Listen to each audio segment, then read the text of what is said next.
नमस्कार। चलिए last lecture में स्वागत है आपका सुमो बायोलॉजी में।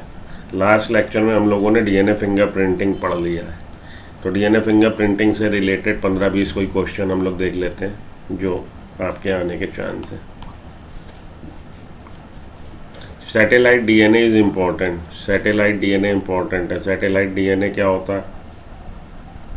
तो आप देखेंगे कि जब आप डीएनए को डेंसिटी ग्रेडियंट सेंट्रीफ्यूगेशन करेंगे तो बल्क ऑफ द डीएनए एक तरफ इकट्ठा, मतलब बल्क, ज़्यादातर डीएनए एक पीक बना रहा, मेजर पीक बना रहा, और कुछ छोटी पीक्स बन रही हैं, उनको हम लोग सैटेलाइट डीएनए बोल रहे हैं। Satellite DNA is important because codes for protein needed in cell cycle shows high degree of polymorphism. Yes, satellite DNA high degree of polymorphism, क्योंकि इसमें रिपीटेड डीएनए आ रहा और पॉलीमॉर्फिज्म दिखा रहा। पॉलीमॉर्फिज्म एलीलिक सीक्वेंस वेरिएशन हम लोगों ने देखा, जब किसी पॉपुलेशन में उसकी अक्रेंस ज़्यादा हो जाती है तो उसको हम लोग पॉलीमॉर्फिज्म का केस बोलते हैं। 0.01 से ज़्यादा हो जाएगी एलीलिक सीक्वेंस वेरिएशन तो हम लोग बोलेंगे पॉलीमॉर्फिज्म हो गया। तो show high degree of polymorphism in population में तो दिखा ही रहा। सैटेलाइट डीएनए में ही आपको ज़्यादातर पॉलीमॉर्फिज्म के रिपोर्ट्स हैं, और पॉलीमॉर्फिज्म ये जो हो गया इस सैटेलाइट डीएनए में पॉपुलेशन में तो इसकी अक्रेंस है ही है, लेकिन साथ के साथ यही इतनी ही मात्रा में इसी तरह का पॉलीमॉर्फिज्म आपको इंडिविजुअल के जीनोम में भी मिलेगा, which is heritable from parents to children, और जिसकी इनहेरिटेंस होगी तो over the several generation it's keeps on accumulating in the population. So polymorphism is the basis of DNA fingerprinting. This is the important. Polymorphism is the basis of DNA fingerprinting and genetic mapping. तो आपका answer क्या हो गया? Polymorphism, ये वाला। Show high degree of polymorphism in population and also the same degree of polymorphism in an individual which is heritable from parents to children. Okay, ठीक। चलिए, satellite DNA is useful tool in forensic medicine. Forensic medicine में हम लोग इसका इस्तेमाल कर रहे हैं डीएनए फिंगरप्रिंटिंग के लिए। फॉरेंसिक मेडिसिन क्या है? Is the application of science to criminal and civil law. Forensic medicine हम लोग साइंस को, एप्लीकेशन ऑफ साइंस, बायोलॉजी को, साइंस को, जो हमारी जानकारी उसको अप्लाई कर रहे हैं क्रिमिनल या सिविल लॉ में, लॉ सूट में। तो फौजदारी के मुकदमे और दीवानी के मुकदमे उनको सुलझाने के लिए हम लोग इस्तेमाल करना है फॉरेंसिक साइंस को। तो DNA is useful tool in forensic science. DNA आप जानते हैं कि डीएनए मैचिंग करेंगे, डीएनए प्रोफाइलिंग या डीएनए टाइपिंग किसने चालू करी थी? एलेक्स जेफरी ने। इंडिया में किसने चालू करी थी? लालजी सिंह और डॉक्टर वीके कश्यप। तो ये आधार बना रहा। तो आंसर क्या हो जाएगा? आंसर हो जाएगा हमारा फॉरेंसिक साइंस। ओके जी। जेनेटिक इंजीनियरिंग के लिए हमको प्लाज्मिड्स चाहिए होते हैं। जेनेटिक इंजीनियरिंग के लिए हमको रिस्ट्रिक्शन एंडोन्यूक्लियस चाहिए होते हैं। ऑर्गन ट्रांसप्लांटेशन में सैटेलाइट डीएनए का कोई रोल नहीं है। सेक्स डिटर्मिनेशन में क्रोमोसोम्स का रोल है। Match the following VNTR variable number tandem repeat. वो क्या बनाता है? Variable number tandem repeat DNA fingerprinting का आधार बनाता है। इंट्रॉन्स एंड एक्सॉन्स, इंट्रॉन्स और एक्सॉन किस स्प्लाइसिंग से मिला दीजिए कि भाई आप देखेंगे हेट्रोजीनस न्यूक्लियर आरएनए बना, हेट्रोजीनस न्यूक्लियर मैसेंजर आरएनए बना जिसमें एक्सॉन और इंट्रॉन दोनों हैं, तो स्प्लाइसिंग होगी और हमारा मैच्योर आरएनए बनेगा। Dystrophin is the largest gene of human body. Satellite DNA किसके काम आ रहा है? सैटेलाइट डीएनए और VNTR bulk DNA. Satellite DNA को आप मिलाइए, सैटेलाइट डीएनए और बल्क डीएनए हमारे डीएनए जब डीएनए फिंगरप्रिंटिंग हम लोग करने के लिए, जब डीएनए को हम लोग निकालना चाहते हैं, VNTR variable number tandem repeat वाले रिपीटेटिव डीएनए को टारगेट करना चाहते हैं, तो हमें पहले क्या करना पड़ेगा?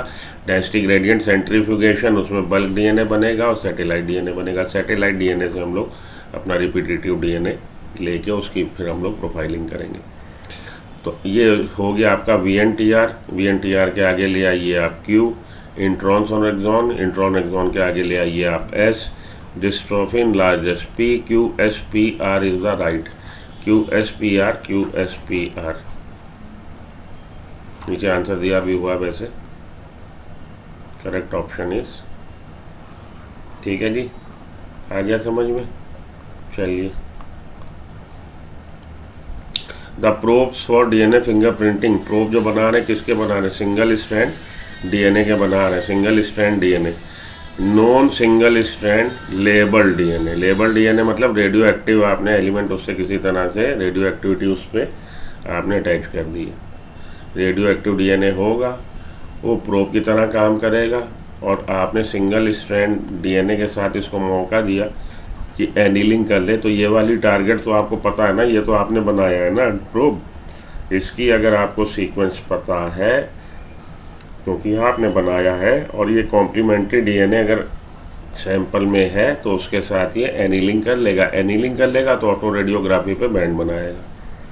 तो single strand label DNA probe की तरह इस्तेमाल किया जाता है डीएनए फिंगरप्रिंटिंग में, ये आपको मालूम ही होगा। चलिए, non single stranded label DNA, a probe is the sequence of DNA और RNA that is radio labelled and can be used in the detection of target genome. Target sequence को जो हमारा है उसको करने के लिए, डिटेक्ट करने के लिए हम लोग प्रोब का इस्तेमाल करते हैं। DNA fingerprinting uses single stranded radio active probe which are washed over the nylon surface to allow their joining to any DNA fragments of same composition, thereby matching different DNA sample। DNA fingerprinting में हम लोग single strand radio active probe को पोर करते हैं nylon surface पे, और nylon surface पे पहले ही आपने ले रखा है किसको, हम लोगों ने सिंगल स्ट्रैंड डीएनए जो किसी सेल से या किसी सैंपल से लिया है उसको एल्कली से ट्रीट किया है ताकि ये सिंगल स्ट्रैंड में बदल जाए। तब हमने पोर किया है किसको, प्रोब को, which are washed over the nylon surface to allow their joining to any DNA fragments of the same composition. Okay, चलिए आगे। In forensic science, DNA fingerprinting is a useful technique to trace genetic identity। forensic science में DNA fingerprinting एक बहुत महत्वपूर्ण योग, एक अच्छी खासी हमारे लिए यूजफुल, लाभदायक हमारे काम की चीज़ है ये। तो to trace genetic identity, relatedness and tissue matching. अगर हम जेनेटिक आइडेंटिटी, अगर हम किसी बंदे का डीएनए को मैच करते हैं तो हम उसको आइडेंटिफाई कर रहे हैं आनुवंशिकी रूप से। रिलेटेडनेस तो माँ बाप की ये ए और बी, ए मदर के आपको बैंड पैटर्न पता है कि क्रोमोसोम नंबर 7 पे जो सीक्वेंस आपने टारगेट करी वो 4 बार रिपीट है, और क्रोमोसोम नंबर 7 के दूसरे होमोलोगस क्रोमोसोम पे वो 6 बार रिपीट है। ठीक है जी, अब बात समझो आप। और ये बी और सी, ये दो ऐसे हैं जो ये क्लेम कर रहे हैं कि ये लेडी है अगर, कि भाई ये जो बच्चा पैदा हो रखा है, यहाँ पे आप कोई भी लिख लो, मास्टर अजय मेरा बेटा, ये भी कह रहा, ये भी कह रहा।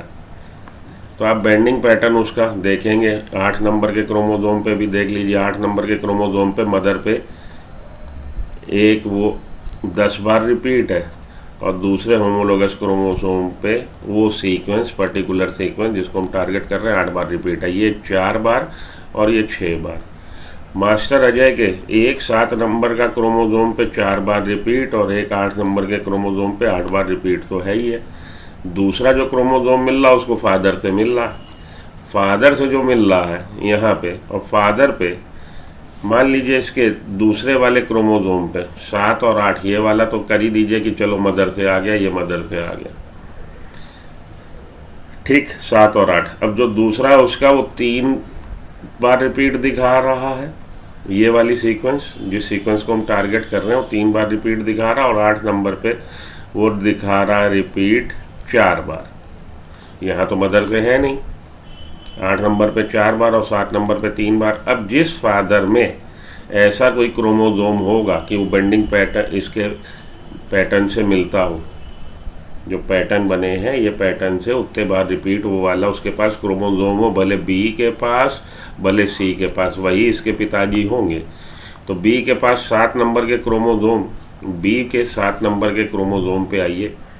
अब बी के 7 नंबर के क्रोमोसोम, ये बी के मैं यहाँ क्रोमोसोम बनाता हूँ 7 नंबर, और 7 नंबर के क्रोमोसोम पे एक पे 3 बार रिपीट है और एक पे 6 बार रिपीट है, और बी के 7 नंबर के, और बी के 8 नंबर पे एक के 4 बार रिपीट है और एक पे 5 बार रिपीट है। ये तो हो गए हमारे बी के। और सी के, जो ऑर्गेनिज्म सी है XYZ कोई भी, इसके 7 नंबर के क्रोमोसोम पे 7 बार रिपीट एक क्रोमोसोम पे, और दूसरे क्रोमोसोम पे 10 बार रिपीट। तो ये समझ में आ गया कि इसके नहीं हो सकते क्रोमोसोम। ये किसका आ सकता है? बी से आ सकता है। तो ये डिस्प्यूटेड पैटर्निटी के टेस्ट के लिए भी इम्पोर्टेंट हो जाता है। रिलेटेडनेस सगे संबंधी को ढूंढ निकालेगा। ठीक है,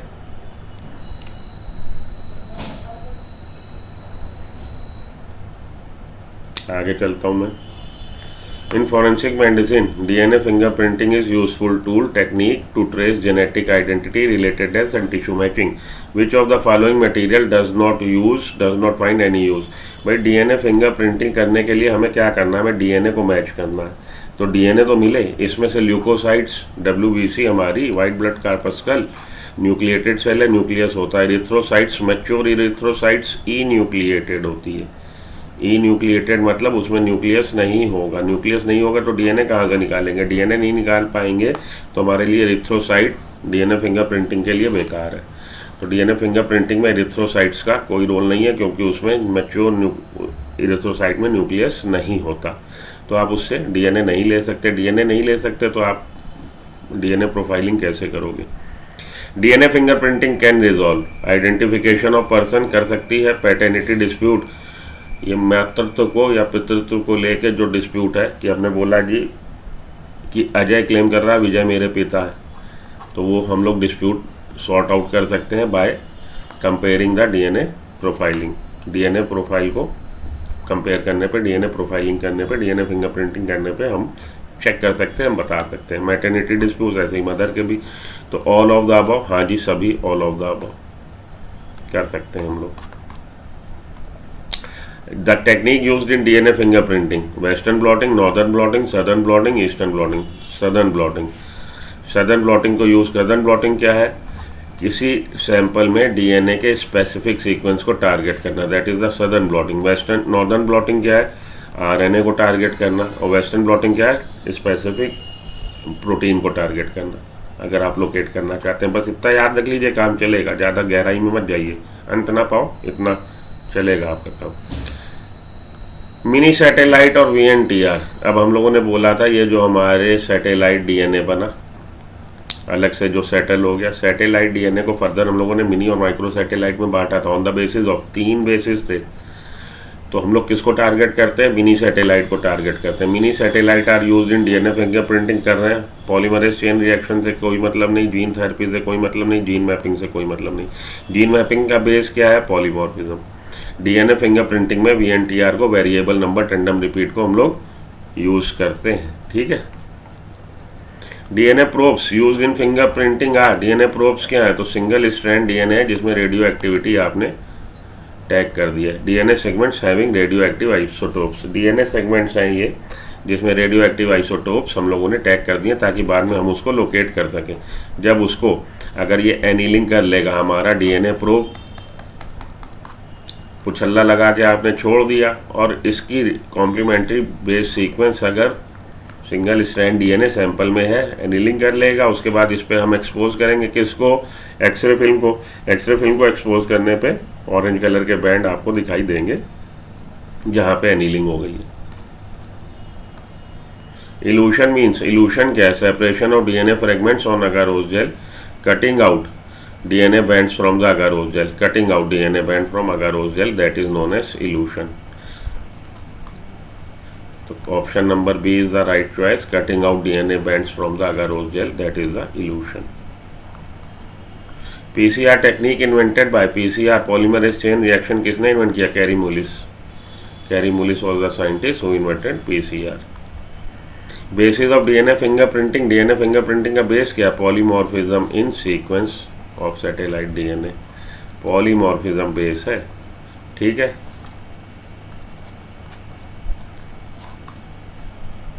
which one of the following set meaning is not different. Cistron, triplet cistron क्या है? Cistron is the part of DNA, segment of DNA which have a coded information for the synthesis of single polypeptide chain. आज की तारीख में हम लोग gene को cistron से रिप्लेस कर दिया है, और सिस्ट्रॉन की परिभाषा या सिस्ट्रॉन की definition, cistron is the segment of DNA which have a coded information for the synthesis of single polypeptide chain. ध्यान दीजिएगा, single polypeptide chain, polypeptide chain, क्योंकि हम लोग देखते हैं कई ऐसे प्रोटीन्स हैं जिसमें बहुत सारे पॉलीपेप्टाइड चेन है, और कुछ एक ऐसे भी हैं जो सिंगल पॉलीपेप्टाइड चेन से। तो वन जीन वन एंजाइम या one gene one protein theory को अब एक तरह से हम लोगों ने उससे इम्प्रूव्ड वर्जन ले आए। जैसे आपके गजेट्स इम्प्रूव्ड आते रहते हैं, तो जीन को अब हम लोग सिस्ट्रॉन से रिप्लेस कर दिया कि डीएनए का वो भाग जिसके पास जानकारी है कि एक पॉलीपेप्टाइड चेन का सिंथेसिस हो जाए, डीएनए के उस भाग को हम लोग बोलते हैं सिस्ट्रॉन। डीएनए प्रोफाइलिंग और DNA typing is one of the same thing, this is the correct match. उसने पूछा कौन से का मीनिंग डिफरेंट नहीं है, इसका मीनिंग डिफरेंट नहीं है। जीन पूल क्या है? Gene pool is the sum total of all the genes and their allele in a certain population. किसी भी पॉपुलेशन में उसके सदस्यों के जितने भी जीन और उनका एलील, उसका gene pool is the total aggregation of all the genes and all the alleles of a population, तो वो हो जाएगा जीन पूल। जीन क्या है? कोडॉन नहीं है भाई, कोडॉन तो हमारा न्यूक्लियोटाइड की सीक्वेंस है जिसके पास इंफॉर्मेशन है कि एक अमीनो एसिड के लिए कोड ला रहा हूँ। Gene is the segment of DNA which have a coded information for a certain character के लिए जानकारी है जीन के पास, और सिस्ट्रॉन के पास एक पॉलीपेप्टाइड चेन के लिए। तो इसमें से मैच कौन सा है? मैच है आपका डीएनए प्रोफाइलिंग और डीएनए टाइपिंग, जो एक ही जैसी बात है। In genetic fingerprinting the probe refers to, probe क्या है? Radio actively labelled single strand DNA, ठीक है। Radio active label single strand RNA, ये भी प्रोब की तरह काम कर सकता है। Radio actively label double strand, genetic engineering में probe refers to radio actively labelled single strand DNA को चुन लीजिए, वो बेटर है। Radio actively labelled double strand RNA, double strand तो हमारे किसी काम का ही नहीं है, हटाइए। और हम लोग जेनेटिक फिंगरप्रिंटिंग में हम लोग का जो जेनेटिक मटेरियल है, फिंगरप्रिंटिंग में जेनेटिक मटेरियल हम लोग का डीएनए है, तो डीएनए को ही हम लोग इसलिए आरएनए को वैसे प्रोब की अगर इन जनरल बात करें तो वो radio active label single strand RNA भी हो सकता है। लेकिन जेनेटिक फिंगरप्रिंटिंग की जब बात आ गई तो फिंगरप्रिंटिंग का मतलब ह्यूमन बीइंग में हम लोग फिंगरप्रिंटिंग करते हैं, तो ह्यूमन बीइंग में जो जेनेटिक मटेरियल है वो डीएनए है, तो आरएनए का प्रोब बना के क्या करेंगे? इसलिए आंसर आपका पहला हो जाएगा, ठीक। Choose the correct answer from the alternatives given. The DNA fingerprinting analysis of 4 family member is shown below, ठीक है। Study the band pattern obtained and assign each family member of YWZ and YXW and Z. W father, mother, child, paternal uncle. Child, father, mother, maternal uncle. Father, child, mother, paternal uncle. Child, father, maternal uncle, और ये हमारे mother. अच्छा जी, देख लेते हैं।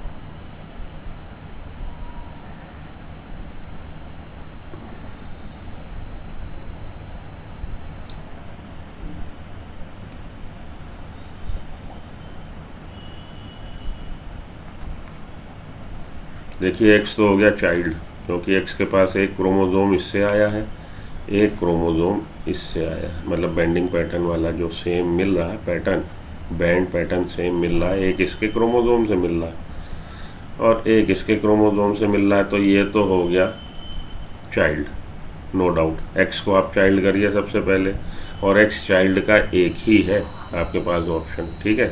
अब x child में हम लोगों ने इसको एक्स चाइल्ड बोल दिया, तो वाई को हम लोग बोल रहे हैं मदर, वाई मदर हो गई, और एक्स हो गया, हम डब्लू हो गया हमारा फादर, ठीक है। जेड क्या है? पैटर्नल अंकल, हाँ ठीक। ये देखिए, क्योंकि इन दोनों के भी पैटर्न मिल रहे हैं, इन दोनों के पैटर्न मिल रहे हैं, तो इनको अपने पिता से या माता से मिले होंगे, इसलिए दोनों संबंधी हो गए।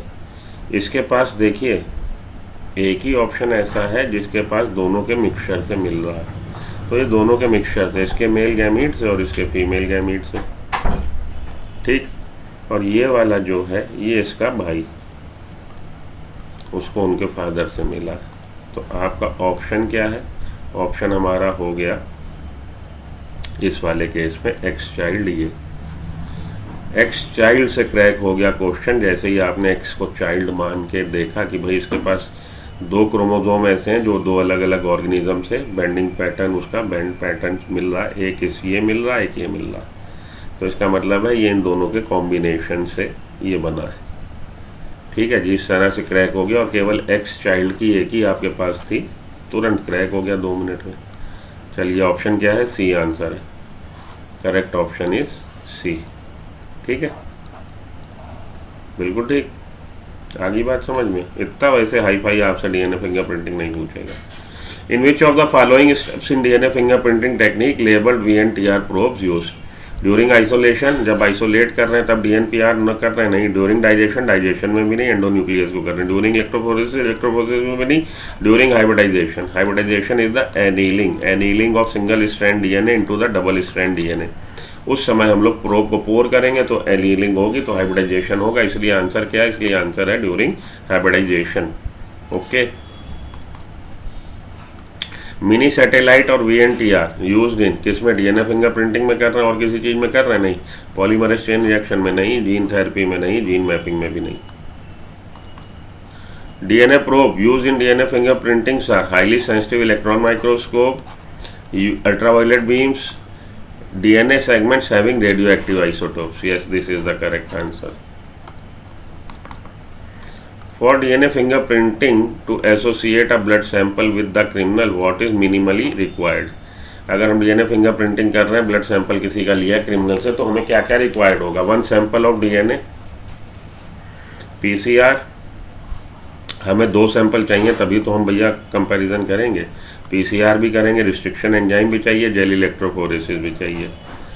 डीएनए सिंथेसाइजिंग थोड़ी ना करनी। देखिए 2 ऑप्शन में आपको 2 सैंपल दिए गए, एक सैंपल से आप क्या कर लोगे भाई? अगर आपके पास एक सैंपल डीएनए, किसके साथ आप कंपैरिजन करोगे? इसको तो हटा ही दीजिए इन दोनों। अब ये दोनों ऑप्शन आपके बच्चे जो हो सकते हैं, डीएनए सिंथेसाइजर का कोई काम है? कोई काम नहीं। इलेक्ट्रोफोरेसिस का काम है कि अलग अलग लेंथ के सेगमेंट में अलग करने। तो सी वाला ऑप्शन चुन लीजिए।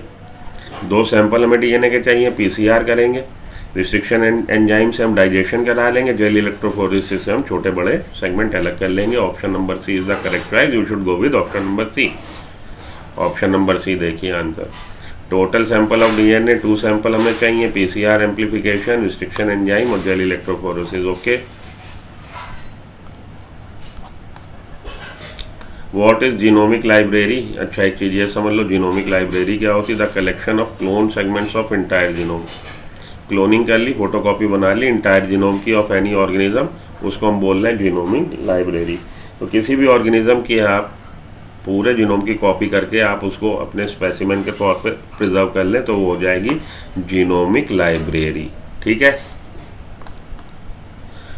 ह्यूमन जीनोम प्रोजेक्ट का क्यों एक मेगा प्रोजेक्ट है? तो ह्यूमन जीनोम प्रोजेक्ट हम लोग अगले उसमें पढ़ लें पहले, तब इसके हम लोग क्वेश्चंस करेंगे। तो ये थे आपके कुछ क्वेश्चंस डीएनए फिंगरप्रिंटिंग से रिलेटेड क्वेश्चन जो आपसे पूछे जाते हैं। डीएनए फिंगरप्रिंटिंग के स्टेप्स याद कर लीजिए, उनके इन्वेंटर को याद कर लीजिए, बेसिस को याद कर लीजिए, किस आधार पे हो रही डीएनए पॉलीमॉर्फिज्म की, VNTR क्या है वो याद कर लीजिए। यही आपसे क्वेश्चन आते हैं, या थोड़ा सा फ्रेम करके जो मैंने आपको लगवाए हैं कि उसने आपको 3 पैटर्न दे दिए, ABC, इधर मदर दे दी और इधर उसने पूछा यहाँ पे चाइल्ड दे दिया। तो बेंडिंग पैटर्न दे दिए इन दोनों के, पूछेंगे इन दोनों कौन सा इसका बाप हो सकता है। आपको तरीका बता दिया कि आप क्रोमोसोम के बेंडिंग पैटर्न, बैंड जो बन गए वो मिलाइए। माँ के कुछ आधे मिल रहे होंगे, कुछ आधे आपको पिता के मिल रहे होंगे, क्योंकि आधे क्रोमोसोम 23 क्रोमोसोम मदर से, 23 क्रोमोसोम फादर से, ठीक है जी। तो उम्मीद करता हूँ आपको इस सेशन में मज़ा आई होगी। बने रहिए सुमो बायोलॉजी के साथ। मिलते हैं अगले लेक्चर में। Till then good luck, good bye.